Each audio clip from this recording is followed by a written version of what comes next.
Welcome to this explainer. Today, we're diving straight into a place where geography and history literally collide in the most dramatic way possible, Pakistan's Shigar Valley.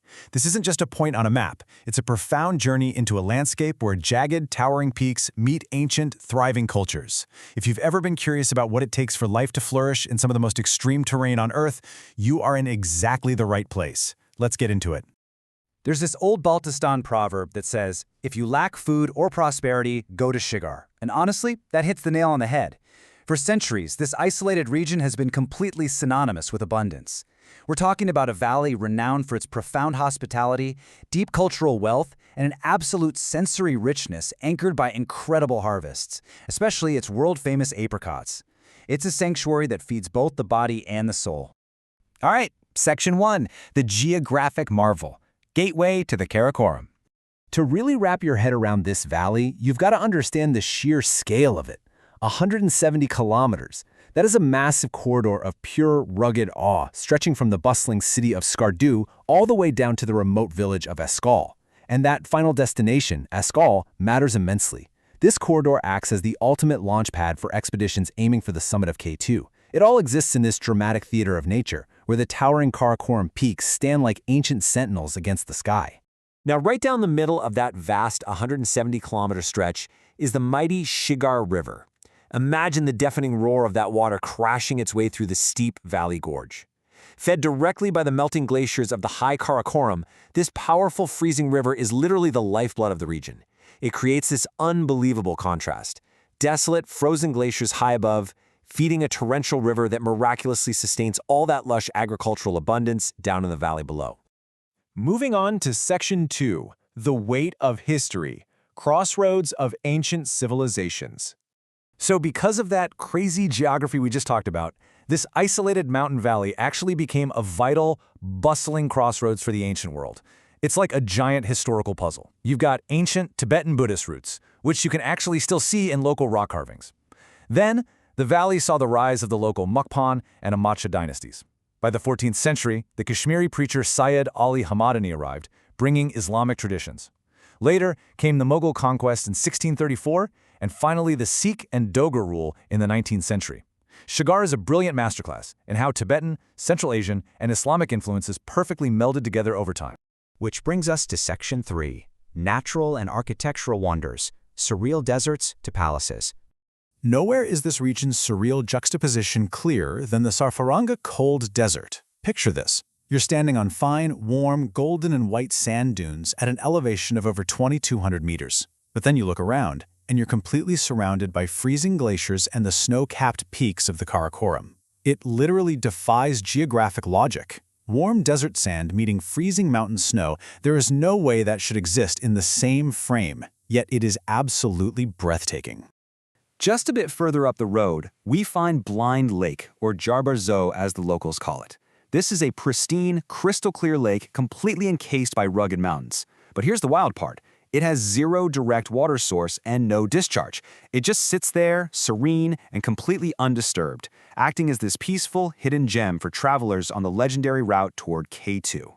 Now contrast that cool, still water with Hashupi Bog. This lush orchard is the apricot heartland of Baltistan.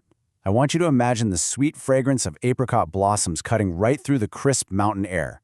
Every April and May, this entire valley shakes off its winter's slumber and bursts into a sea of pink and white blossoms. It paints a sensory picture that's so intimate and deeply authentic to the Balti way of life. 400 years. Just let that sink in for a second.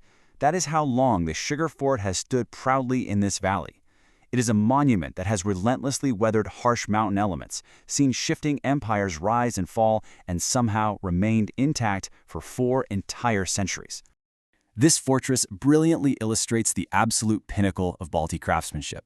Known locally as Phung Kar, or Palace on the Rock, this 17th century masterpiece is built straight onto a massive granite outcrop.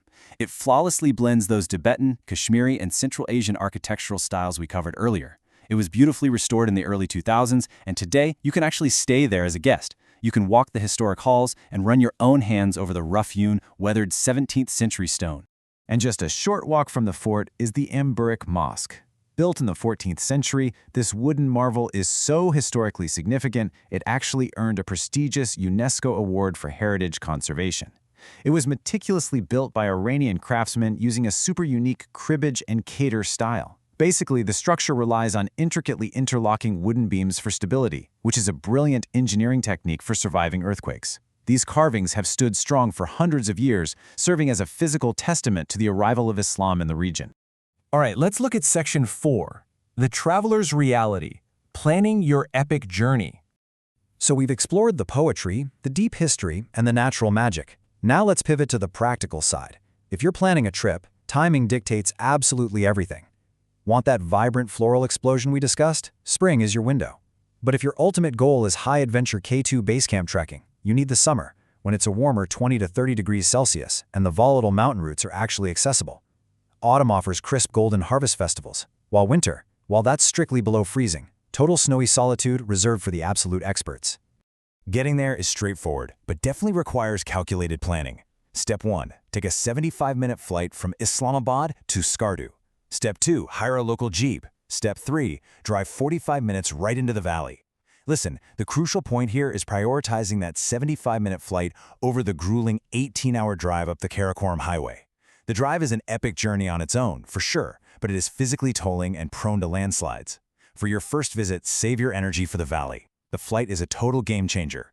Once you arrive, there are a few essential mountain rules you absolutely need to respect. First, you are at over 2,200 meters of altitude, so move gently to let your body adjust. Pack heavy thermal layers because the high-altitude nights are relentlessly cold, even in summer. High-altitude UV exposure is intense, so SPF 50+ is mandatory. Bring plenty of cash since remote ATMs frequently run dry. Dress modestly out of deep respect for the local Islamic culture. And above all, book through a reliable local operator. Mountain travel logistics can turn dangerous quickly, so never underestimate them. Eventually, the pavement ends, and you find yourself on the road to Escole. This is 5 to 6 hours of rough, bone-rattling driving through the steep Baltoro Gorge. But man, this is where the anticipation truly peaks. It's the final stretch where the crunch of heavy boots on gravel, the deafening roar of the rivers, and the towering sheer cliff faces signal the start of true, untamed wilderness. This is the absolute edge of civilization and the true gateway to K2. Look, the Shigar Valley isn't going anywhere. Its forts will stand, its rivers will powerfully flow, and its deserts will continue to baffle the mind. But the road to Ascol is long and the spring blossoms only arrive once a year. So the only question left is, are you ready to be completely undone by the Karakoram? I really hope this explainer has given you the knowledge and the push you need to pack your bags and go experience this unyielding majesty for yourself. Thank you for joining me and keep exploring.